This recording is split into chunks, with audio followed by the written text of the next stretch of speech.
우리가 오늘 함께 나눌 말씀 스가랴 14장의 말씀입니다. 스가랴 이제 마지막 장이죠. 스가랴 14장의 말씀은 두 부분으로 구성되어 있습니다. 먼저는 1절부터 11절의 첫 번째 부분과 그다음 12절부터 21절까지 두 번째 부분으로 나와 있습니다. 1절부터 11절은 잘 들으셔야 돼요. 예루살렘의 심판, 그다음에 구원, 높아짐. 다시 말씀드립니다. 14장 1절부터 11절은 첫 번째 부분은 예루살렘의 심판, 구원, 높아짐에 대한 이야기고요. 두 번째 부분 14장 12절부터 21절은요. 열방이 이제 낮아지고 복종하게 되는 것. 즉 열방이 낮아지고 복종하게 되는 것. 자, 제가 처음에 설명드렸죠.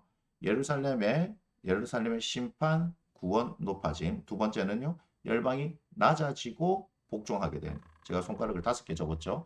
그러니까 여기의 내용은 이 5가지 내용이 나온다는 것입니다. 구분이 됩니다. 자, 어디를 보시면 되냐면요. 예루살렘의 심판에 대한 것은 1절부터 나오죠. 여호와의 날이 이르리라 이렇게 합니다. 그날에 내 재물이 약탈되어 네 가운데서 나누이리라 이렇게 내용이 나옵니다. 그 다음에 이제 심판은요. 3절에 보면 그때 여호와께서 나가서 그 이방 나라들을 치신다라고 하는 게 나오죠. 그죠? 그 다음 이제 그 높아지는 것은 9절에 보면 나옵니다. 여호와께서 천하의 왕이 되시리니. 그 다음 우리가 열방이 낮아지는 것은 12절에 보면 됩니다. 예루살렘을 친 모든 백성에게 여호와께서 내리실 재앙은. 그 다음 마지막에 이제 열방이 복종하게 되는 거 16절에 보면 예루살렘을 치러 왔던 이방 나라들 중에 남은 자가 해마다 올라와서 그 왕 만군의 여호와께 경배하며 초막절을 지킬 것이라. 이렇게 나와집니다. 구체적인 내용들은 여러분 지금 말씀드린 듯이 심판이라는 키워드, 구원이라는 키워드, 높아짐이라는 키워드, 그 다음 낮아짐과 복종, 그러니까 14장은요.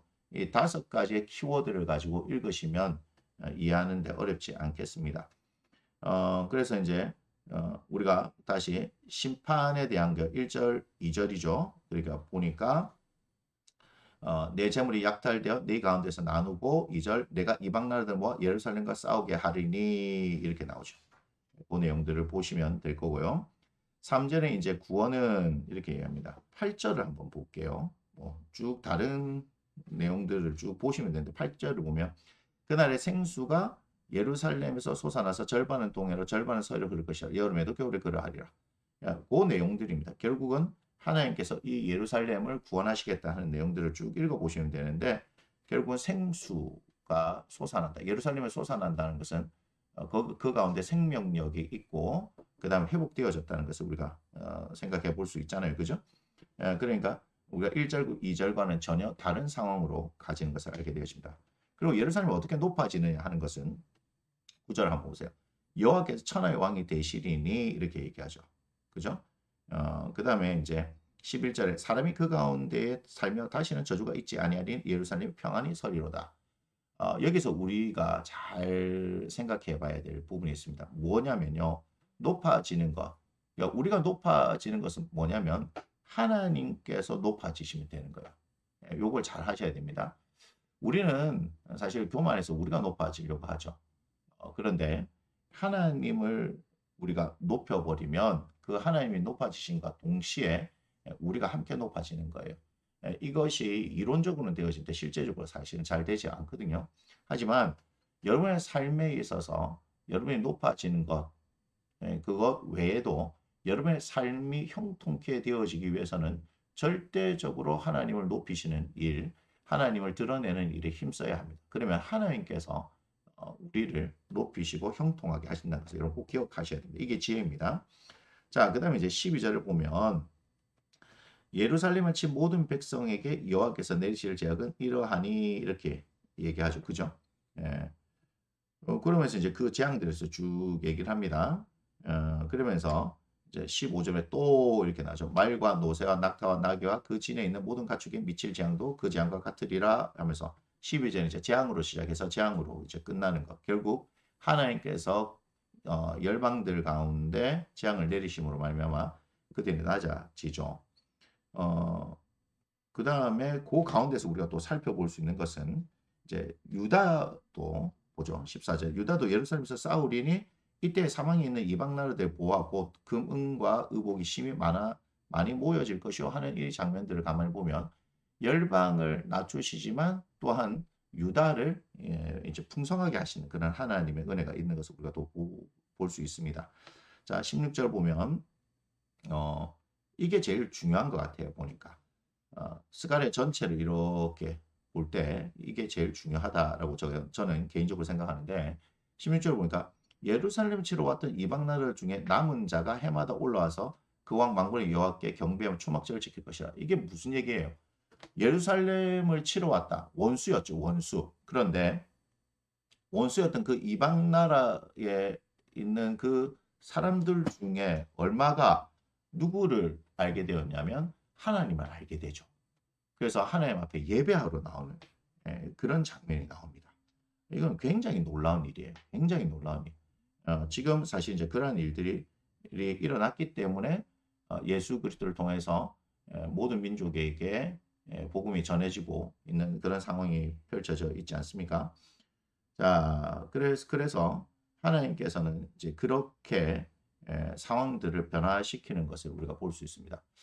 제가 스가랴서를 가만히 볼 때 지금 학계와 동시대 인물로서 성전 건축이 이제 중심이 되어지고 그 가운데 이제 예루살렘을 중심으로 해서 유다 백성들에게 하나님께서 주시는 그런 말씀들을 이렇게 하는 것을 우리가 볼 수 있습니다.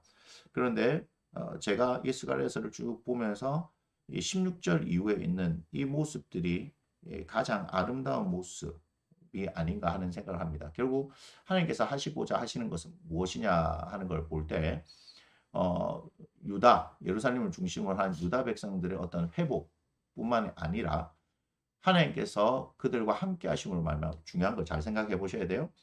그들이 하나님과의 관계가 제대로 되지 않아서 바벨론의 포로로 끌려갔다는 거. 근데 하나님께서 그들을 다시금 회복시키시잖아요. 이전과 같지는 않아요. 지금 예루살렘과 유다 전체적인 상황이 그들이 포로 끌려가기 전의 상황과는 전혀 다릅니다. 그리고 스룹바벨을 통해서 성전이 건축되어졌을 때 솔로몬 성전과 너무 비교될 정도로 초라하죠. 그러나 하나님께서 뭐라고 말씀하셨어요? 이전 영광과 비교할 수 없을 정도로 하나님께서 이곳에 함께 하시겠다고 말씀하시죠. 중요한 것은 외형적인 것이 아니라 하나님의 영광이 함께 하느냐. 하나님께서 우리와 함께 하시느냐는 거죠. 그런데 그들과 함께 하시는 하나님이 뿐만 아니라 이들과 원수되었던 사람들조차도 하나님께서는요.